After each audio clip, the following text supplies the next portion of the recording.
different problems.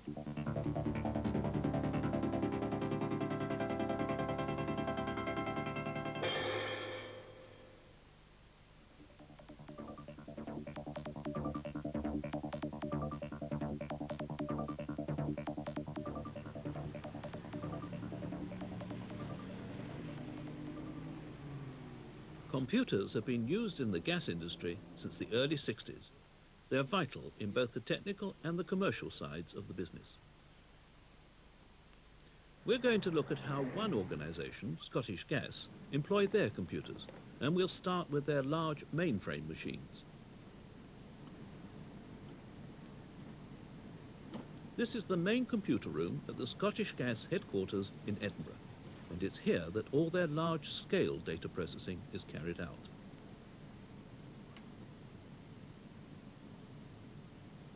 Once the customer files have been loaded, the operator can initiate a batch run which will prepare gas bills for all the private customers. That's a mass production job, with thousands of bills printed each day.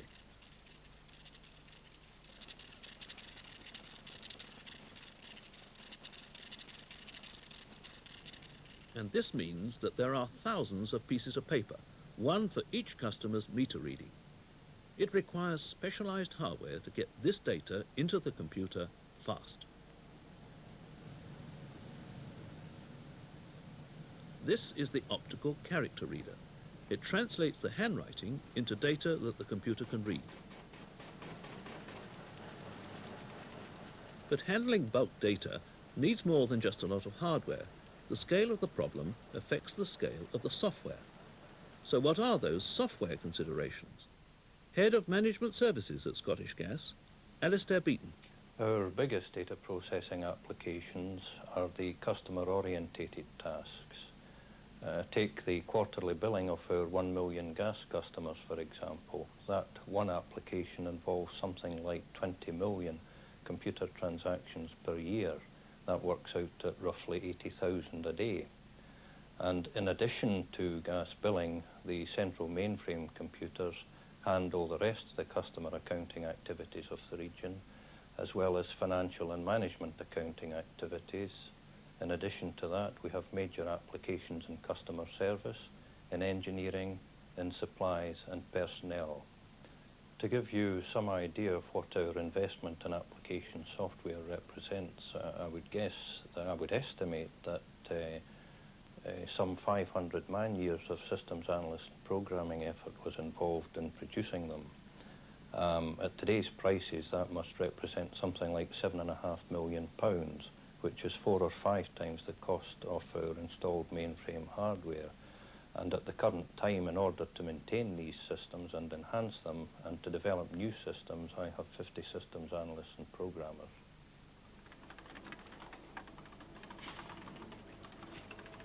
This is part of the Customer Services Office, dealing with the sale and installation of gas appliances. They use the integrated appliance ordering system designed by one of the programming teams. This customer's ordered a cooker. Once the order's entered into the computer, the software takes over. For example, the order has to be validated. Does the customer actually live at this address? And the software must also allow for the cooker to be sent to a different address. Once the order's accepted, a job card is printed out for the fitter to connect the cooker. Another of the many tasks the software must be designed to handle. So how is such a system designed? Manager of Computing Services, Jim Gardner. In a large project like this, there are many activities which contribute to its success. However, I would pick out 4 major items. Firstly, analysis.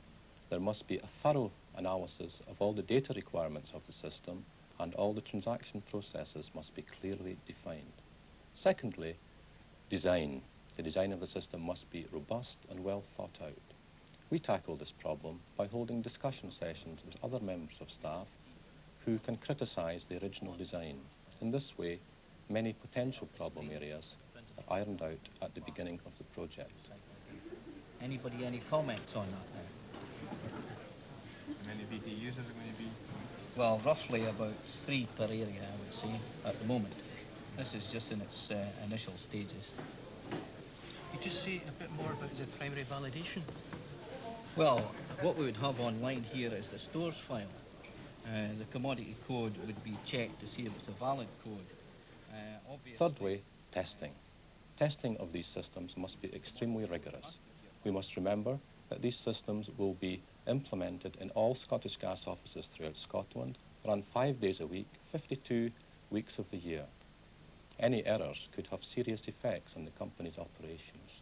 And last, but by no means least, I must stress the importance of accurate and comprehensive documentation, not only at the end of the project, but during all stages of the project. Just a minute again, Gordon. You're saying print a job card there. Does that mean we're printing it at the area office, or are we printing it down here on the mainframe at Grantham? I would say that we're printing at the area office. Documentation is always important, particularly in a large project where several people handle different parts of the design.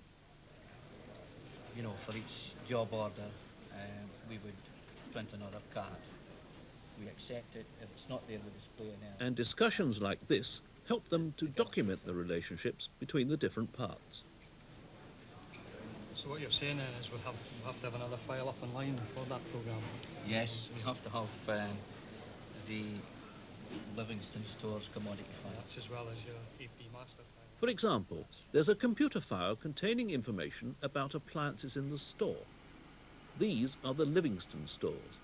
Here, Scottish Gas keeps stocks of appliances for the whole of Scotland. When a customer orders a cooker, enormous lifts carry the storeman to exactly where it can be found.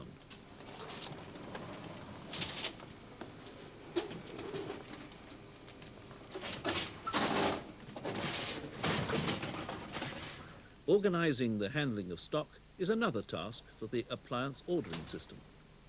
The storeman uses another output from the computer, a printout, a picking list of all the appliances required for today's deliveries. It's produced by the computer from all the outstanding orders. All that remains is to get the cooker down to ground level.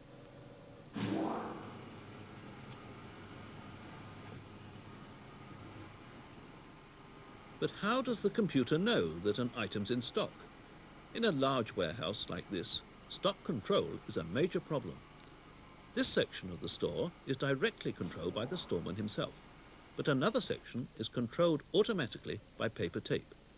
This time, an automatic crane moves items from one part of the warehouse to another.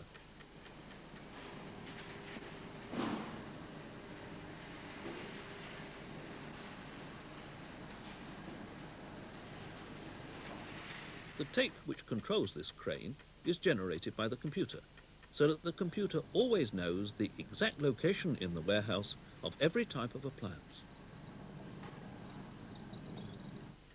Store's layout is an essential part of the appliance ordering system, usually taken for granted by the operators. But what happens if someone decides to change the store's layout? The programmers need good documentation to reprogram the automatic crane. Jim Gardner. I had a good example of the need for documentation just the other week at our Livingston Stores complex. There, we have an automatic crane control system, which was provided by the suppliers who built the store 10 years ago. My staff, however, had to take over responsibility for the maintenance of the computer system. 3 weeks ago, I was informed that they were going to change the layout of the store, which necessitated a change to the crane control computer system. Imagine what would have happened if my staff had not had good documentation, which instructed them how the crane operated and gave them details of the instructions to be given to the crane to cause it to deposit the right goods in the right place at the right time. So good documentation is essential to be able to amend the crane control program. For large systems, program maintenance to meet changing circumstances is as important and as time-consuming as writing new programs. The crane control program was perhaps exceptional. It was over 10 years old and written by another organisation. But all programs need proper reference documents so that when someone else wants to make changes, They're not stuck with just a listing.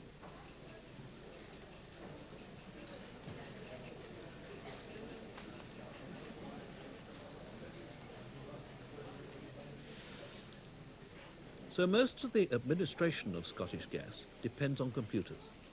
But it's not just the mainframes. There are parts of the organisation where large mainframe resources wouldn't be justified, and yet computing is still needed.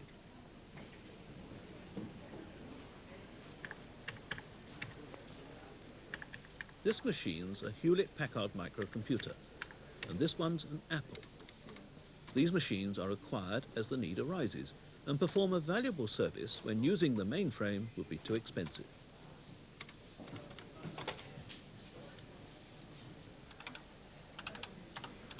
This one's a superbrain. Here, the microcomputer deals with financial modelling. It prepares data for further processing by a computer bureau.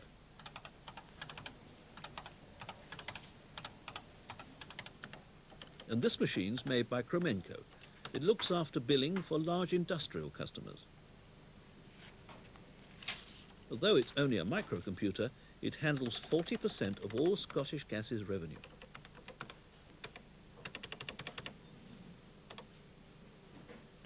So small computers are making an impact on the organisation. Alistair Beaton. With the advent of low-cost microelectronics, we could see an opportunity to extend computing aids throughout the organisation without creating possibly heavy loads and certainly unpredictable workloads for our central mainframe computers. I would also say that the spread of new technology throughout Scottish Gas is being aided by two other factors.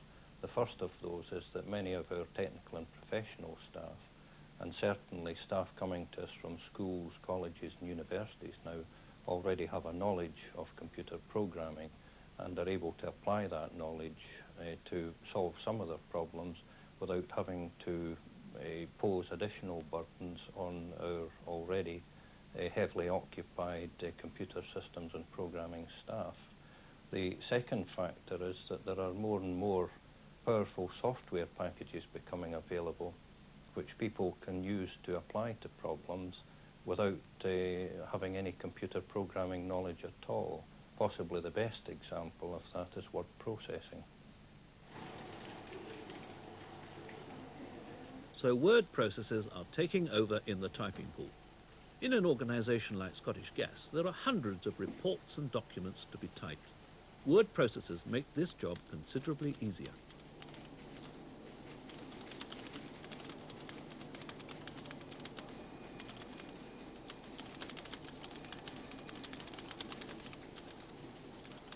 These machines are really just computers, but their programs are bought from the manufacturers in a package.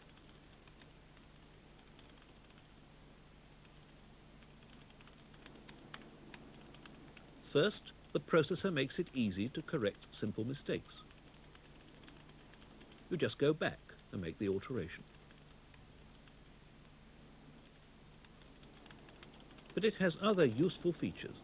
Two paragraphs which have to be interchanged don't have to be retyped. The typist just marks paragraph 1.2 to be moved back, and then, at the touch of a key, the swap is made.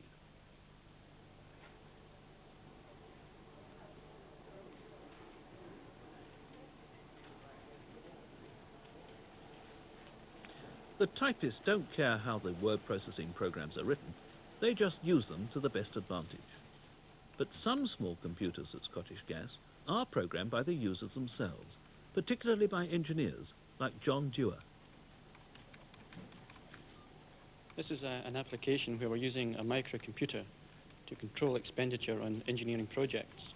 Scottish Gas spends £7 million a year on contracts relating to the construction and maintenance of its gas distribution system. Therefore, it's essential that we have effective procedures to certify and control this expenditure. This is where the microcomputer comes in. It can be installed at the heart of the operation in the local management unit to provide fairly powerful local processing power. Scottish Gas has installed 16 of HP85 microcomputers, one in each of its local management units, for this particular application. Each day as work is carried out, the details are entered into the computer and this does three things. It validates that the claim for the work carried out is correct. Second thing it does, it produces an evaluation which we use to certify the work against. The third thing it does is provide a database which we can interrogate at a later date to produce financial reports and indicate the current financial status of a project at any instant in time.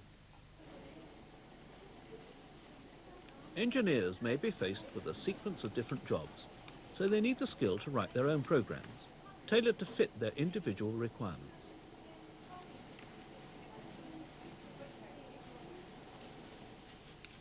If the program doesn't do exactly what's needed, the engineer can change it himself.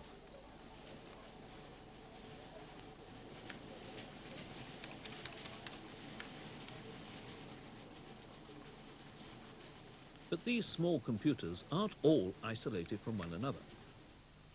Up to now, we've used systems based on new technology as standalone computer systems, but our experiences with mainframes tell us that added benefits will flow if we can integrate those systems, get intercommunication between systems.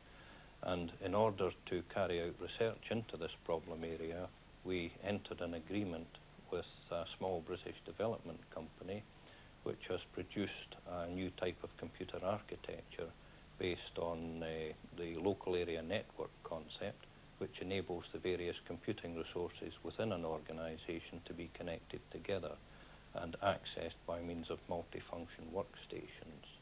The main points are that this system solves our basic problem of allowing different systems to interchange data, and it allows people to gain access to common databases. The second point is that it will be able to take advantage of new technology as that appears on the market. And the third point is that it points the way forward for us to entirely new forms of computer application in the future. This is one of the workstations which Scottish Gas have introduced. It looks just like a computer terminal, and it's linked to the local area network.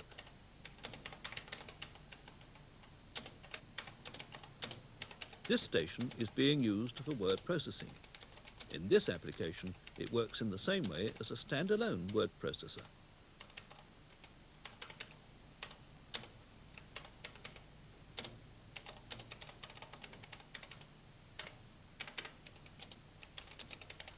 But because it's linked to the network, several different people can access the information on their own screens. Jim Gardner can look at this report and make changes before it's printed out. And he can also use the system in other ways.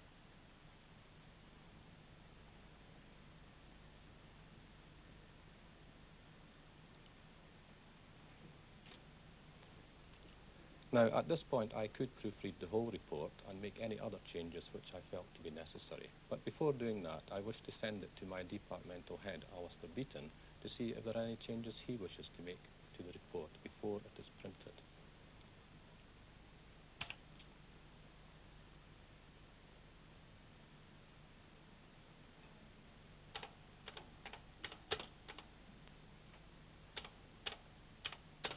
So these workstations can supply local computing power when it's needed, and they can also provide word processing or be connected together, all of which gives the user a much wider view of what computing can mean to him.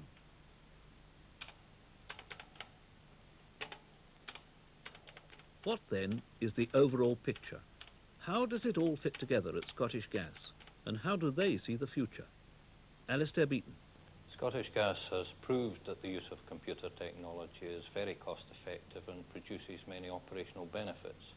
We have a substantial investment in mainframe systems, and we must protect that investment. We also want to make sure that we obtain the maximum benefit from these systems, and it is our policy to develop them further. Micros today are cheap, and this allows us to extend the benefits of computerization to a wide range of operations right throughout the organization. One problem that still exists, however, is the fact that larger organizations like ourselves need a variety of computing devices in order to be efficient, and these devices tend to be incompatible.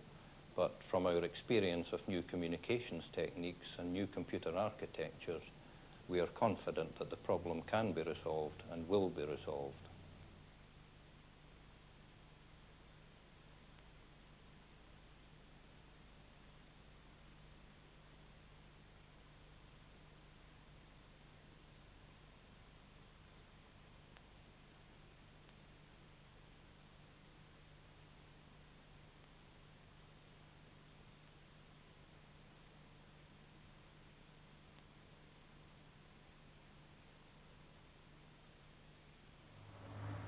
Last summer, the Met Office introduced a new... Clashes between the police and a hippie convoy in rural Wiltshire.